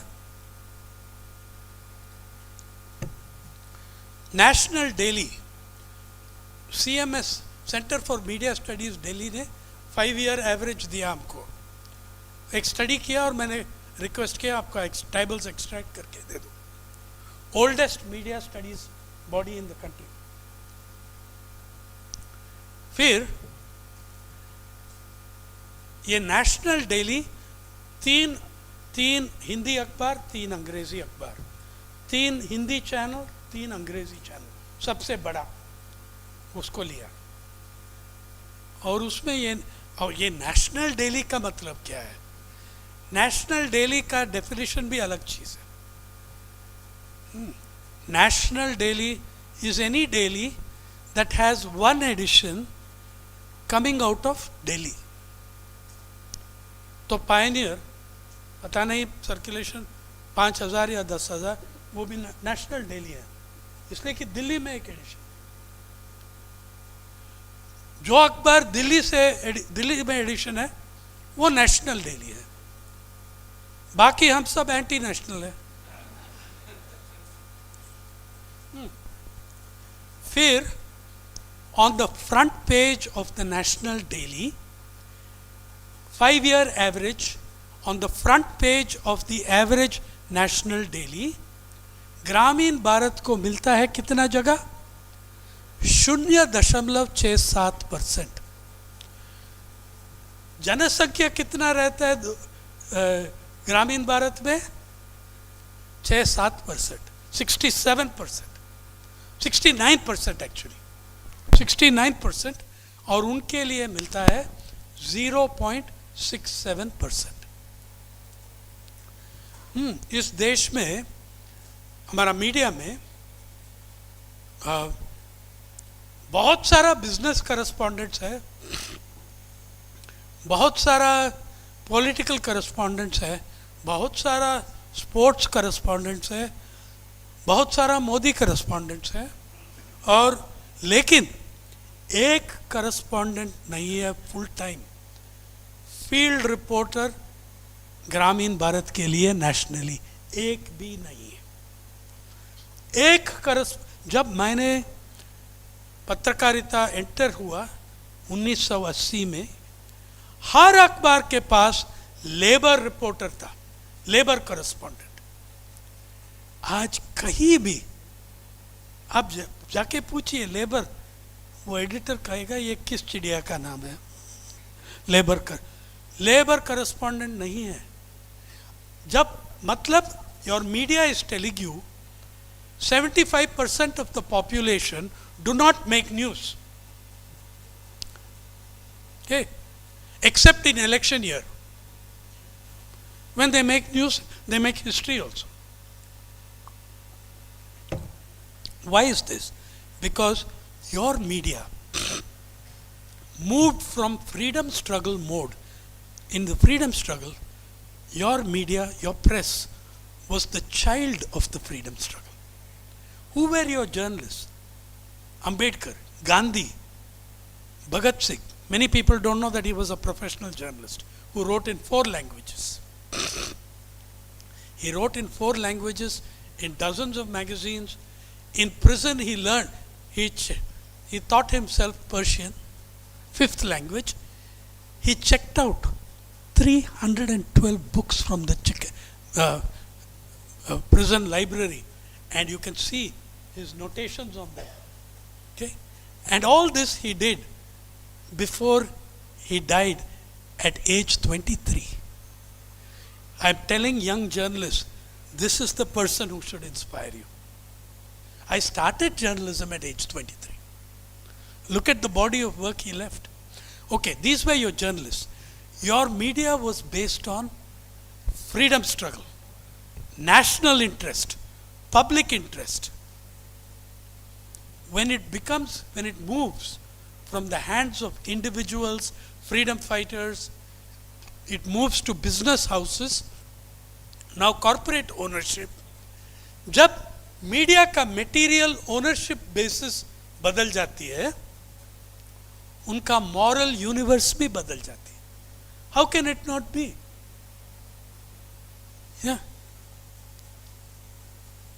Can Arnab Goswami have the same morality as Mahatma Gandhi?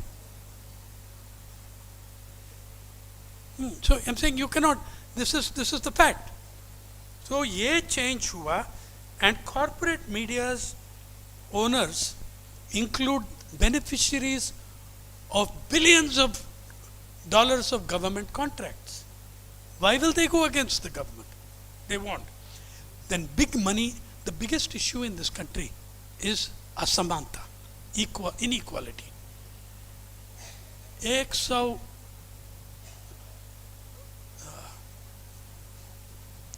169 billionaires अभी, अरबपति, और ये 169 people आपकी जनसंख्या में 0.000014% है, और इस 0.000014% में we have the wealth equal to 22% of our GDP. अगर इनके ऊपर 10% वेल्थ टैक्स लगाएंगे, आपको NREGS 32 साल तक चला सकते हैं वो अमाउंट पे. लेकिन हमने वेल्थ टैक्स मोदी जी ने अबॉलिश कर दिया 2016 में. तो ये 169 के अंदर और कंसंट्रेशन है. जो सबसे ऊपर है 5, the 5 at the very top, they account for 30% of the wealth of the total 169 billionaires. समझ गए? और ये 5 है, कौन है? अरे ये 5 तो बहुत, ये तो testimony to hard work. Capitalism का अर्थ, कैपिटलिज्म का मैसेज ये है कि anybody can be Ambani if you work hard enough. Right? मैं तो काम चोर हूँ यार, I cannot work that hard. तो लेकिन the top 5 hard working people who have 30% of the wealth of the billionaires, which is 700 billion, by pure coincidence, entirely coincidence, all 5 are Gujaratis. अरे मानना पड़ेगा, गुजराती लोग बहुत हार्ड वर्किंग हैं यार.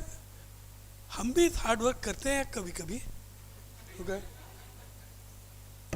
मैं इसलिए हर महीने वो फोर्ब्स लिस्ट को देखता हूँ. एक दिन मेरा नाम भी आना चाहिए. तो लेकिन ये टॉप है, हमारा टॉप पोजीशन ग्लोबल इंडेक्सेस में. We are number 3 in billionaires. Japan and Australia together don't have as many billionaires as India. 1991 में $0 बिलियनर्स, 2008 में 8 बिलियनर, 2012 में जिस साल आपने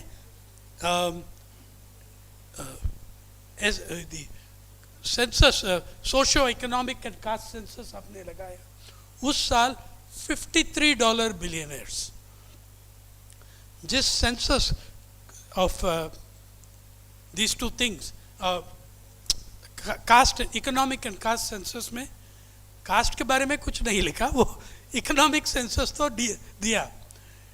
75% ऑफ रूरल इंडियंस, 75% ग्रामीण ग्रामीण भारतवासी, मेन ब्रेड विनर उनके घर में 5,000 या कम लेते हैं घर को, टेक्स होम 5,000 रुपीज और लेस। अगर वो 5,000 को 10,000 कर दे बाहर, फिर 90% ग्रामीण वासियों, the main breadwinner in the family takes home less than 10,000। 8% है देश, 8% था जो 10,000 से ज्यादा लेते हैं। वो कौन है? ज्यादा से ज्यादा बिग फार्मर और ज्यादा से ज्यादा सरकारी एम्प्लॉइज, पब्लिक सेक्टर एम्प्लॉइज, वो ग्रामीण भारत में है। और लेकिन वो 8% अगर आप देखेंगे SC ST को क्या है, वो आधा हो जाएगा। वो मेरा असेसमेंट है, आई am not telling you that 8% उनका, but I am saying if you withdraw SC ST they have less than half that. और वो ही जॉब्स आप बंद कर रहा है पब्लिक सेक्टर में। So there's been a huge concentration of wealth, and अभी we are now busy। आप दूसरा इंडेक्स को देखिए। हाँ, 2012 में 53 अरबपति, 2019 में कोविड से पहले, द ईव ऑफ कोविड, 19-20 का साल फाइनेंशियल ईयर, आपके पास $98 बिलियनर्स, $98 अरबपति। 1991 से 2020 तक $98 बिलियनर्स, मतलब हर साल का एवरेज था 7-8। लेकिन कोविड का पहला साल you added 42 billionaires in 1 year. Covid का 1.5 साल में 66 अरबपति ऐड किया। और कौन था नया अरबपति? ड्रग्स, फार्मास्यूटिकल्स, वैक्सीन, ये लोग, ये है नया अरबपति। जो आपने 100 उस समय 166 बिलियनर था, वो 166 में सबसे बड़ा नंबर 32 हेल्थ सेक्टर से है, 31 मैन्युफैक्चरिंग से, लेकिन वो जेन्युइन मैन्युफैक्चरिंग नहीं है, वो ट्रेडर्स हैं, लेकिन समझो manufacturing. 16 IT। Health care sector has become number 1 in your billionaires. कैसा हुआ? कोविड में लूटिंग जो हुआ, ऐसा ही हुआ। फिर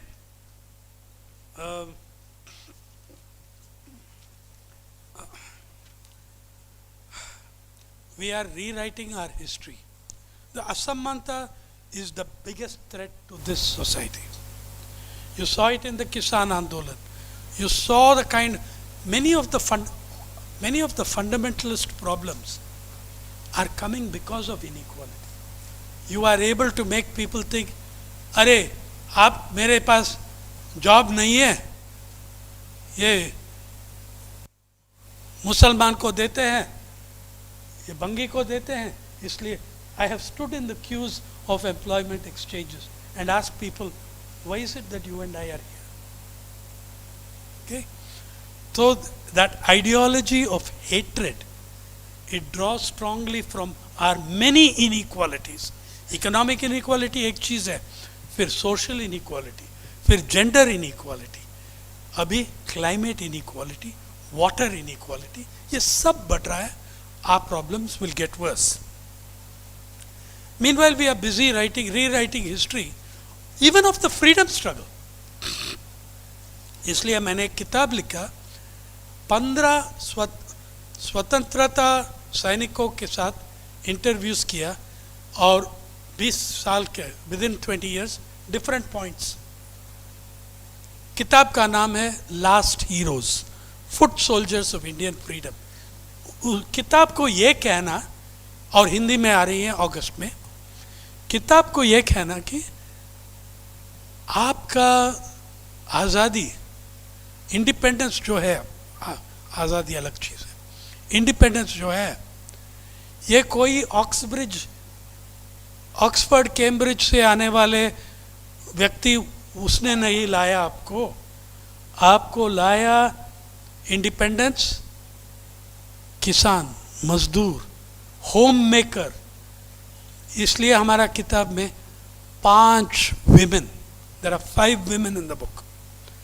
There are in the book Dalits, Adivasis, OBCs, Kurmis who are between tribe and caste, and Brahmins, atheists, all of them are in the book. It shows you what a great struggle for freedom this country had. You know what all 15 of them say?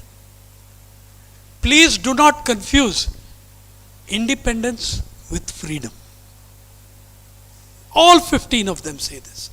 Captain Bhau, legendary fighter of the Tufan Sena, Satara uprising में, जब मैंने, और किताब का पहला line वो ये है, we fought for 2 things. We fought for freedom, we fought for independence, we achieved independence. Okay? One line he said everything. We achieved independence. Freedom is still the monopoly of a few. And for that, now where do we, और सरकार ने एक नया, और देखिए ये सब coercion से एक और फॉर्म ऑफ गैगिंग आती है, सेल्फ गैगिंग, सेल्फ सेंसरशिप. डर में या फियर, नौकरी निकलेगा, नौकरी जाएगी, या बजरंग दल ने हमको ख़त्म कर देंगे, उसमें से एक सेंसरशिप आती है. मुझको भी आती है जब मैं स्पीचेस देता हूँ, जैसा यहाँ किया. अरे मैं तो I can't change at this age, जो मुझको कहना है मैं कहता हूँ. ऑर्गेनाइजर्स को कुछ मत, कुछ होना नहीं हो, चाहिए. I worry about that. I am already censoring myself. I am censoring myself. Because I worry about, I'll go off, you guys are here in Raj. It's much more difficult in BJP ruled states, believe me. But who knows what they do?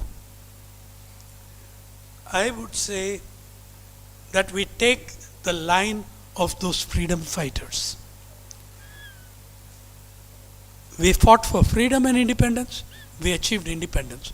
Now let us achieve freedom.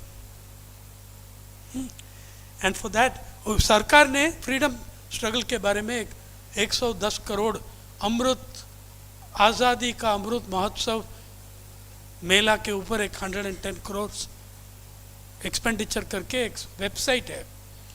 उस website में एक photo नहीं है, एक कहानी नहीं है, एक रिपोर्ट नहीं है, एक कोट नहीं है लिविंग फ्रीडम फाइटर का. 200-300 जिंदा है, एक भी फोटो नहीं है लिविंग फ्रीडम फाइटर का. अरे बहुत सारा फोटो है, आप सब जानते हो किसका फोटो है. जो फोटो हर कोविड वैक्सीन सर्टिफिकेट में, जो फोटो हर रेशन कार्ड में, जो फोटो आने वाले हैं इस देश में हर बस टिकट के ऊपर,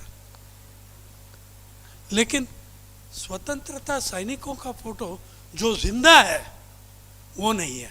फॉरगॉटन हीरोज एक कष्ट उसमें, genuinely some are forgotten who should be remembered, a few are there who are best forgotten. छोड़ो उनको. So I would say, or yes, all the freedom fighters, you ask them, what is the best distillation? What is the main distillation, main essence of the idealism of the freedom struggle? They will tell you, Constitution of India. They said we fought for what that preamble says, but we also fought for what they didn't say it legally.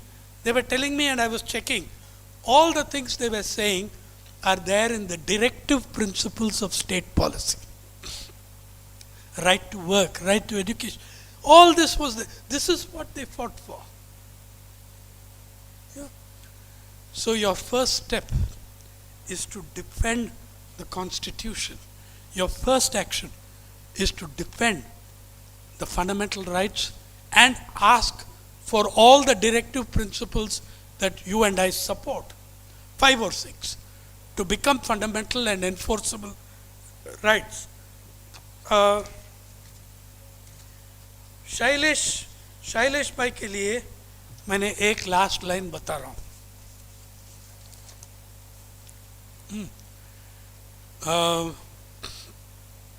कहाँ है शैलेश?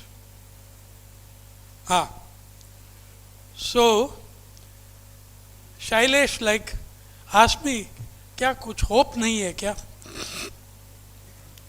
जहाँ भी मैं बात करूँ उस speech के बाद एक आदमी ज़रूर खड़ा होके हमसे बताएंगे, साइनाथ जी आप कुछ शब्द ऑप्टिमिस्टिक शब्द बता सकते हैं? तो मैंने आपको बता रहा हूँ, एक तरफ है फेक ऑप्टिमिज्म. फेक ऑप्टिमिज्म क्या चीज़ है? Fake optimism, economy GDP is growing at 10%, 50 महीने के अंदर पॉवर्टी विल डिसअपियर. ये फेक ऑप्टिमिज्म. सिनिकल पेसिमिज्म दूसरी तरफ है. सिनिकल पेसिमिज्म, मैं कहता हूं कि अरे यार कुछ सुधरेगा नहीं, मैं क्या करूं. दोनों देखो, अल्टीमेट ऑप्टिमिस्ट है बहुत लोग.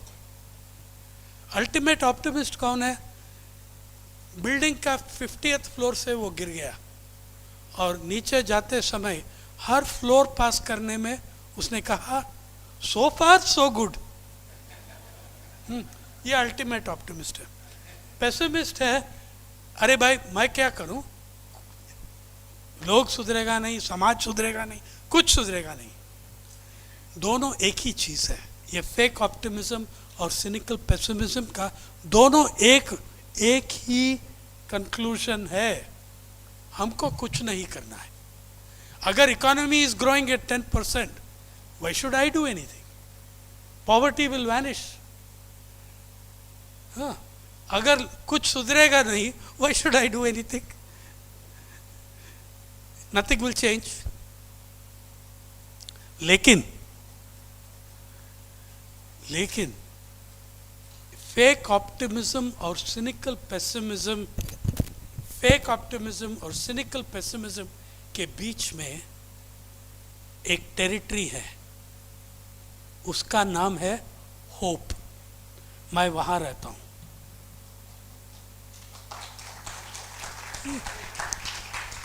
और आपको बहुत hope, there is plenty of hope around us. देखिए, जो कॉन्स्टिट्यूशन का प्रिंसिपल्स वो फ्रीडम फाइटर्स बोल रहे हैं, किसने पब्लिक में लाया 2019 में? CAA agitation, anti CAA agitation में बच्चे लोग, अंडर ग्रेजुएट्स, पब्लिक में खड़ा होके कॉन्स्टिट्यूशन को पढ़ रहा था. I felt like crying. हाँ, होप है नहीं क्या? That generation has taken that up. और देखिए, मेरे ख्याल सबसे बड़ा इंस्पिरेशन इस पिछले 2 साल में किसान आंदोलन, the biggest protest organized at the height of the pandemic. BJP वाले ने हमको कहा, मैंने पूछा यार ये ऑर्डिनेंस आप लाया June 20, why do you need to do it now? वो कहा वो लोग सब घर में बैठे हैं डर में, अभी क्या आंदोलन करेंगे, और दिखाया क्या आंदोलन किया। और किसान वर्ग ने हमको ये दिखाया the spirit and meaning of resistance. This was the biggest constitutional legal agitation, protesting against violation of the constitution by a government which had no business to pass law on agriculture. Agriculture is a state subject. Central government has no business to pass those laws. So the Kisans were defending the agitation, the constitution. They were defending every one of us because the laws removed the right to legal remedy. आप court में नहीं जा सकते, सिर्फ किसान नहीं, कोई भी नहीं जा सकते उन कानून पे। और उसके बाद 12-13 कानून में वही प्रेस लेके बिठाया। They've shown us something about it. We need to take that inspiration. And the Kisan log, they tore off the gags. They tore off the gags. They refused to be gagged by anybody. धन्यवाद।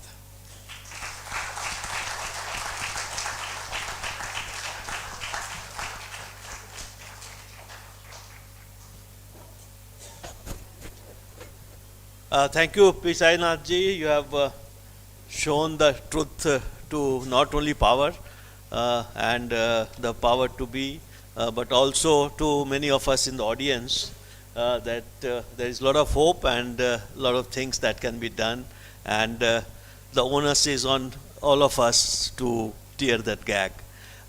We will take some questions from the audience because this has been a very thought-provoking session, very thought-provoking speech, and the facts and details which have been put in front of us. So we expect that there will be questions from the audience.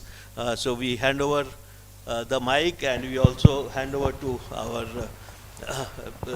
chairman of the session, Ronan, to conduct the question and answer session.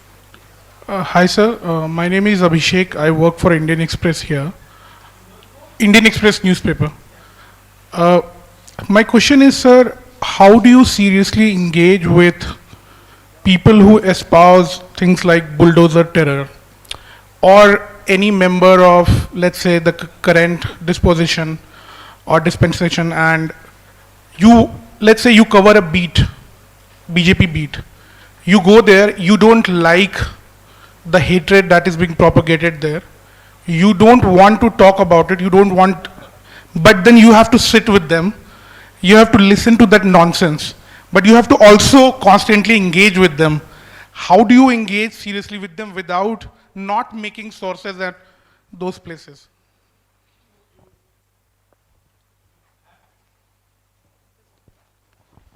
You have to engage with them. When I was a politics reporter, I engaged with them. I engage with anybody. I'm a reporter. Okay. If I'm writing about the struggle of agricultural laborers in the villages, I engage with the landlord also. Okay. I engage with the landlord. In fact, it gives protection to the laborer that I engage first with the landlord. नहीं तो उनका ego हमारा गांव में आके उन लोग से बात किया.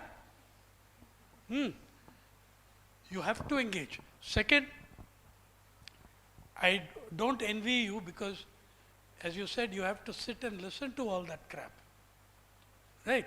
You have to do, but that is where you learn. You learn what this ideology is. It is equipping you to better explain it to your readers. It is equipping you to better explain it to your readers. I engaged with what's his, with that Satyapal Singh. I engaged with an entire generation of BJP leaders. Today it's the other way around. They will not want to engage with me. But if any of them I'm to speak to, I do that. Sir, a follow-up question is कि when we see newspapers, we know that something is wrong what they are writing, but the newspapers allow them वो opinion piece. We see in New York Times में जब senator ने एक लिख दिया था कि जॉर्ज फ्लॉयड के डेथ के बाद कि एक आर्मी छोड़ देना चाहिए इन protesters के against में, the black community within the newspaper protested, and the op-ed editor had to resign. I mean, with that extrapolation in India, we know that nonsense is being जो छप रहा है वहाँ पे. How do you engage that? No, your editors won't resign because your editors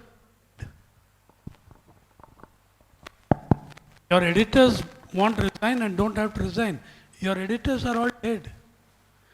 The institution of the editor died 20 years ago in India. Tell me, if I ask you to name 10 editors, how many of them will be from the contemporary period and how many of them will be from 20 years ago? Of course, it will go 20 years ago. Exactly.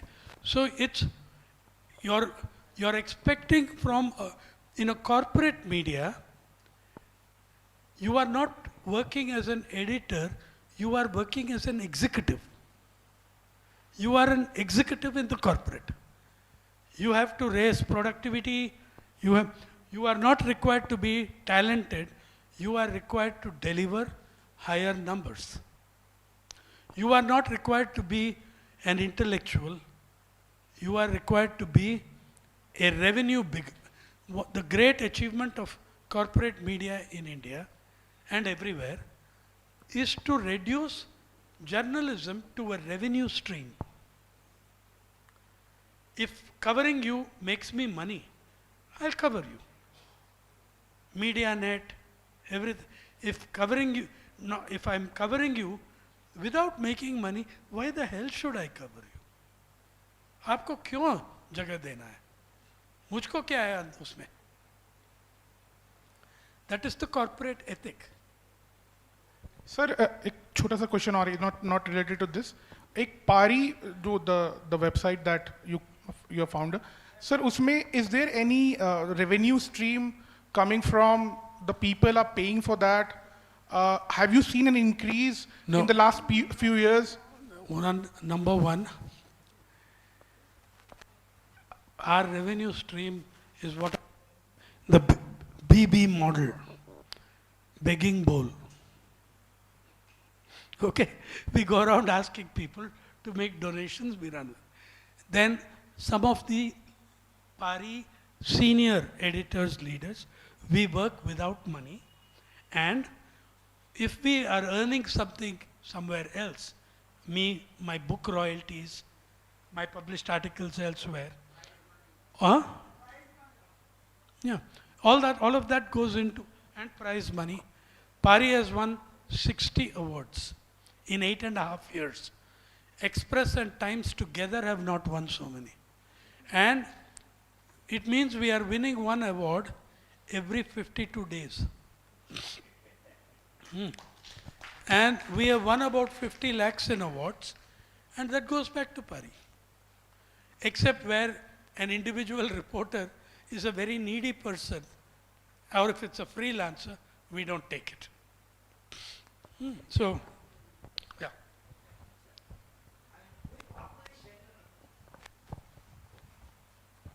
I am Achinto Ganguly.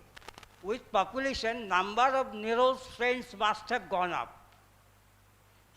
As the population increased, the number of Nero's friends must have gone up. Nero's guess, Well, actually, No, that's why I'm, my question is, I mean, since Nero's failure is presumably gone up, now do they keep, silent as they were, or have now become vocal as we saw in recent agitations? I think I should explain. Professor इसने बात कर रहा है professor, एक documentary है नीरोज guests, और it was shot over my shoulder by a leading Bollywood filmmaker Deepa Bhatia and Bollywood editor. वो मेरे स्टूडेंट थी 25 साल पहले, और जो मैं लिख रहा था हिंदू में फार्मर सुइसाइड को, उसको बहुत एजिटेट होगी, बहुत डिस्टर्ब होगी, तो उनका बॉलीवुड का काम छोड़ के ये किया 1 साल. She did this on farmer suicides, on inequality as the basis of the agrarian crisis. तो सर पूछ रहा है कि उस समय से मैंने उसका टाइटल मैंने कोई कुछ कंट्रीब्यूशन नहीं किया वो फिल्म को. हम बहुत लोग लिखते हैं वी सॉ योर डॉक्यूमेंट्री, मैंने 10 पैसा का काम नहीं किया उस पर. I allowed them to shoot over my shoulder and accompany me. Nero कौन था? एंशिएंट रोम में एक एम्परर था नीरो. उसने उसके बारे में बहुत कहानी था. Nero played the fiddle while Rome burned, सब बकवास है. वो क्रिश्चियन चर्च का प्रोपेगेंडा था उस जमाने का. लेकिन उसका he was famous for his cruelty. आजकल मैं देखता हूँ हमारा क्रूअल्टी देख के I think he was an amateur. World war 2 का क्रूअल्टी देखो, हाँ, नीरो वॉज एन एमेचर. जो हिटलर ने किया वो नहीं किया.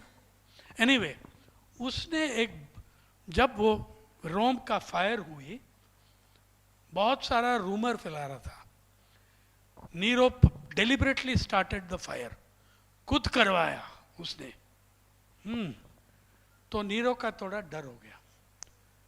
तो उस टाइम भी डिक्टेटर, हमारा टाइम का भी डिक्टेटर क्या करते हैं, जब इनसिक्योर होगा एक बड़ा तमाशा इवेंट होल्ड करेगा. जैसा चल रहा है, एक बड़ा तमाशा इवेंट चलता है. नीरो ने उस समय तक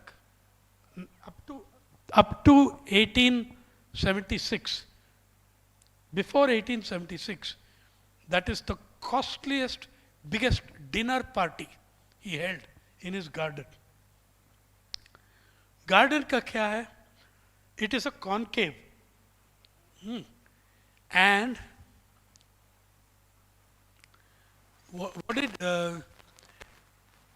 they had so many guests, elite of Rome, मतलब generals, centurions, senators, उनका, I think even his professor Seneca was there. He was Nero's teacher.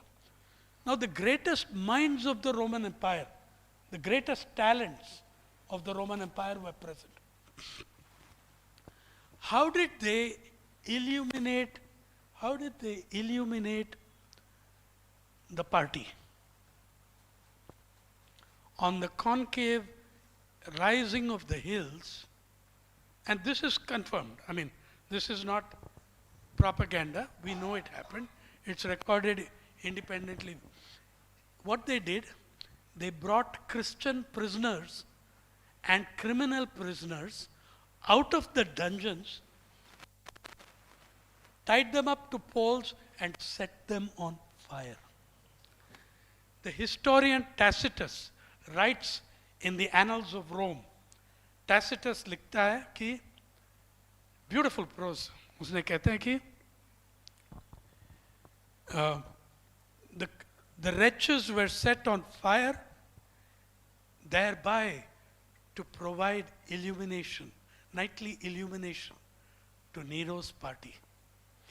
So everybody condemns this correctly. लेकिन मेरा 1977, as a student of Romila Thapar, I read this. मेरा उस दिन से 10 साल पहले तक एक सवाल था, नीरो तो पागल है, ठीक है, but what about those great people who were there, who were Nero's guests? तो मैंने एग्रेरियन क्राइसिस को 15 साल कवर करने के बाद, 10-15 साल कवर करने के बाद मैंने समझ गया नीरोज गेस्ट कौन है. हम सब हैं. We are all Nero's guest. We are willing to tolerate 4 lakh farmers taking their own lives by suicide. There has been no gigantic nationwide protest on this. Nothing. We are Nero's guests. So he's asking, has the number of Nero's guests gone up? Are sirf Nero's guests not gone up? Nero's hosts have also gone up. America से हमारा 170 billionaire तक number of Nero's hosts have gone up.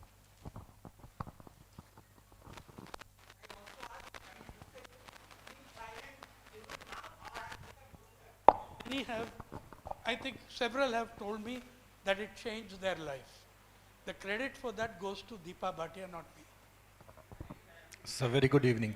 My question to you is that recently we have seen a few new models in the media, what we call as crowdfunding.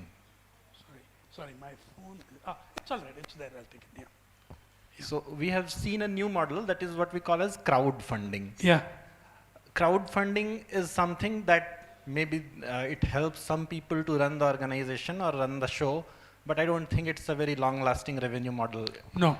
Can we think of a model in our democratic system? Because after all, democracy means people of the government formed by the people. Can we expect that the government, instead of giving revenue in form of advertisement, they have an allocated budget for all the media houses, and that becomes their responsibility through legislation, so that the independence of media houses or the journalists remains intact? You can do all of this. It's possible. It's plausible, but it is going to have a very limited impact.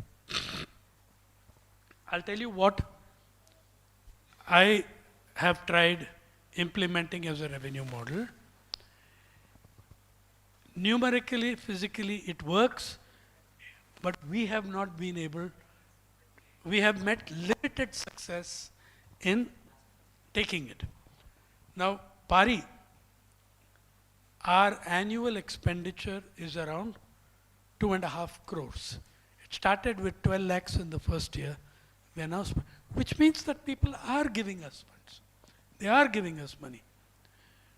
I looked at my phone this morning to realize that my sister, who had not done so earlier, gave us 2 lakhs. Okay, but lots of people whom we don't know. For me, going to the mass for the money is something more than the money. See, there is a pensioner in Bengal. He gives me 200 rupees a year. For him, that is a huge amount. It is a big chunk of his monthly pension. He's 83, but he gives us that money, right? So I value that. What we need, I'm telling you, if any of you are in the mood, we need 3,000 people. I have books that have sold many thousand copies, but if I can find 3,000 readers, 3,000 human beings who will give Pari 10,000 rupees a year, or 6,000 people who will give Pari 5,000 rupees a year, which is 400 rupees a month, or, you know, when I go to colleges and schools, they say, sir, how can we help? I say, if I come back, if every month I come to you, will you give me 1 coffee at Baristas? They say, of course. I say, okay, give that coffee to Pari. 180 rupees plus GST. And actually, there are 30-40 kids who have done it. And they make it monthly. Some of them make it quarterly, according to what. But if we can get 3,000 units or 6,000 units of so many rupees, it means finding 6,000 people who think it's important enough. We are having 2.3 million page views a year. Surely, but the digital monopolies will never allow us. Like I may have 80,000 followers on Twitter. I cannot reach more than 2% of them unless I pay Twitter for a paid post. Then they will give me another 3%. Okay? We need to break monopolies itself. Meanwhile, I would say that this model has every chance of success. We have not succeeded, but it can happen, and I persist with it. We get money from, by the way, a lot of free volunteer labor. Techies especially, young techies, 21 to 26 age group. They work for us almost free. Some of them are sitting in Seattle and Sydney. That's one. Second, the trustees, we put in a lot of money, our money.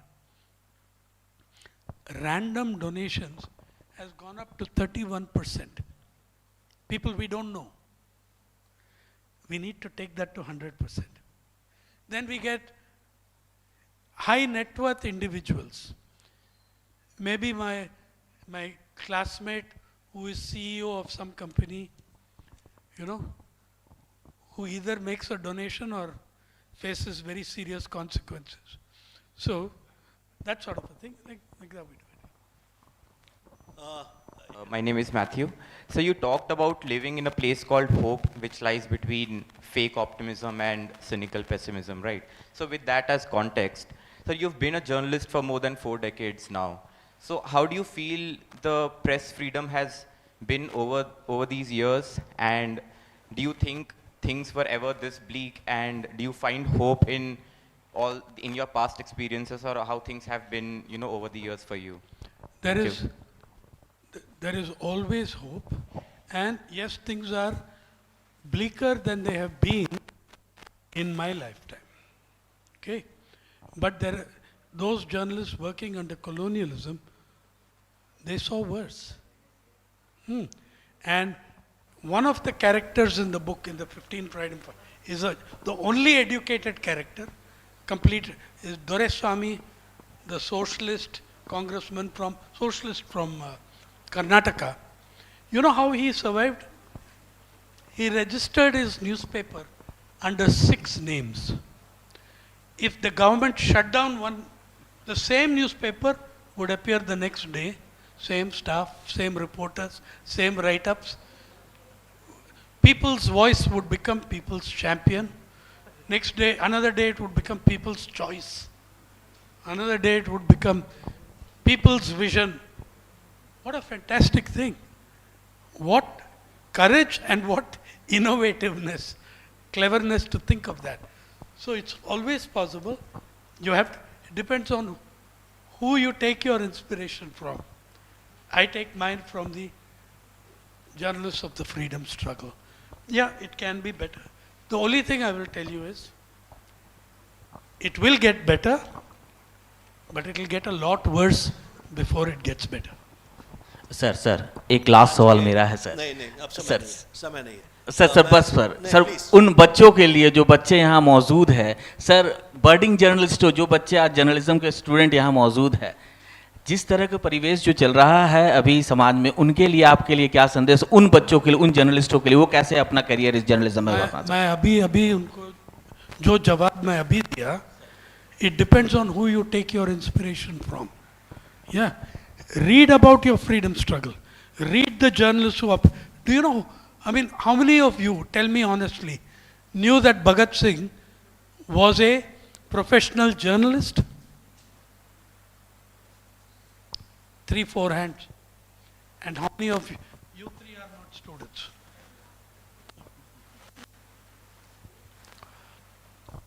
So you learn about your freedom struggle. As society, understand one thing, people, if you don't read your history, not just history of journalism, but your history of India, if you don't know where you came from, you have no idea where you are going. If you have a nation that has no clue where it came from, has no clue where it's going, but it's a very bleak place where it's going. Second, if you are going to be in the corporate media, I'm not telling you not to be. I'm telling you to be clever. It's a concept I call guerrilla journalist. Like guerrilla fighters. Guerrilla journalist is one who runs from one forest to the other. When they burn one forest, he goes to the other. The ultimate guarantee is that you will end up unemployed. Ultimately, it's not just us who can solve the problem. We plus public action that breaks monopolies, that restores voice to the masses, which is their right, then we can do it. A hell of a lot about this is, what do you want to be a journalist for? Ask yourself that. And which kind of journalist do you want to be? Do you want to be Doraiswamy? Do you want to be Bhagat Singh, Gandhi, Ambedkar? Or do you want to be the great anchors you see today? Make up your minds. The rest of the answer you will find.